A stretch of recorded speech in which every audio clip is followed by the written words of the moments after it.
Bonjour, nous sommes le 3 février 2023. Aujourd'hui, nous allons parler de nos parcours, traditions et mystères.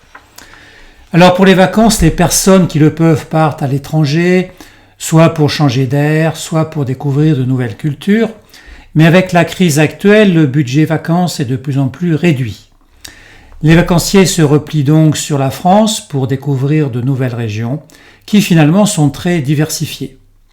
Un jour, un ami américain m'a dit « Vous avez la chance en France, vous faites simplement quelques kilomètres et le paysage change complètement. Nous, aux États-Unis, nous devons prendre l'avion sur des milliers de kilomètres pour découvrir un nouveau paysage. » Et c'est vrai. Effectivement, dans notre hexagone, nous avons deux types de côtes, l'océan Atlantique et la mer Méditerranée. Nous avons des massifs anciens comme le Massif central et les montagnes plus jeunes, les Alpes et les Pyrénées. Alors, depuis 15 ans, ma femme Nelly et moi-même, nous avons créé des parcours en France sous l'appellation Tradition et Mystère. À ce jour, nous avons la joie d'animer 5 parcours, le Mont Saint-Michel, la forêt de Brocéliande en Bretagne, Rocamadour dans le Massif central, le pays Qatar et le pays Basque. Tradition, pourquoi ? Parce que la France est un pays de tradition. Dans l'ancien temps, nous avons eu la tradition celte qui nous a laissé de très nombreux mégalithes sur plusieurs régions et sur des hauts lieux énergétiques. La tradition chrétienne avec l'apparition mariale à plusieurs endroits, des vierges noires et des lieux de pèlerinage. La tradition culturelle avec des chants, des danses, des contes et des légendes aussi. Et n'oublions pas donc pour la France la tradition culinaire. Mystère, pourquoi ? Car les régions de France recèlent encore beaucoup de mystères. Voici les mystères de nos parcours. Le mystère du Mont Saint-Michel qui s'enlise. Alors des ordinateurs ont modélisé les courants de la baie. La rivière Couesnon a été divisée en deux, mais rien ne marche. C'est un grand mystère. Le mystère des mégalithes, comment ont-ils été dressés ? Par qui et pourquoi ? Le mystère de Merlin l'Enchanteur dans la fameuse forêt de Brocéliande. Le mystère des 2 curés milliardaires autour de Rennes-le-Château, qui n'a pas été percé. Les mystères du fameux mont Bugarache, et là il y a plusieurs mystères. Le mystère de la langue basque, même les Basques ne connaissent pas son origine. Le mystère de la pierre philosophale en alchimie, etc., etc.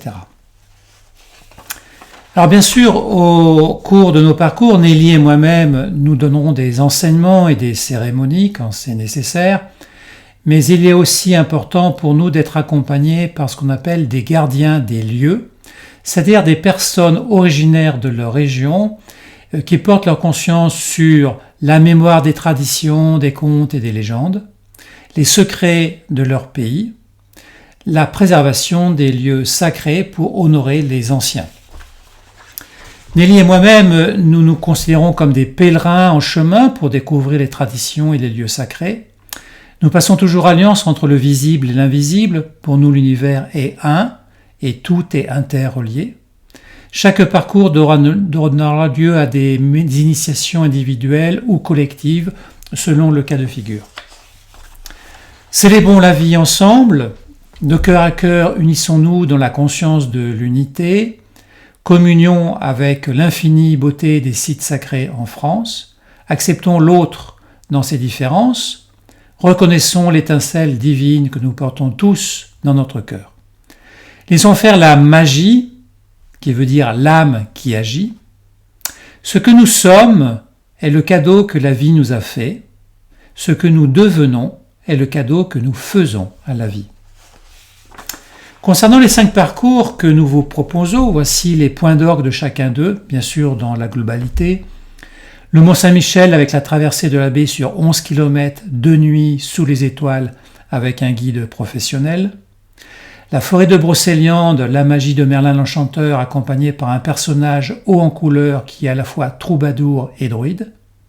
Rocamadour et sa Vierge Noire traversée par une ligne du monde hautement énergétique, on verra laquelle.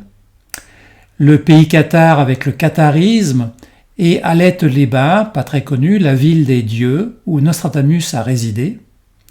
et puis le Pays basque avec sa langue mystérieuse et ses profondes traditions. Vous trouverez sous la vidéo, comme d'habitude, le programme détaillé de chacun des parcours avec leur date pour 2023. Nous aurons ainsi le plaisir de cheminer ensemble sur les terres sacrées de France. Pour avoir plus de renseignements ou vous inscrire, écrivez au mail suivant Nelly Weber, N-E-2-L-Y, W-E-B-E-R en un seul mot, 47@gmail.com. Alors tout est précisé sous la vidéo, vous avez tous les renseignements, donc il n'y a plus qu'à cliquer pour avoir plus de détails. N'hésitez pas à partager à vos amis, et puis je vous dis à très bientôt. Merci à vous et bonne journée.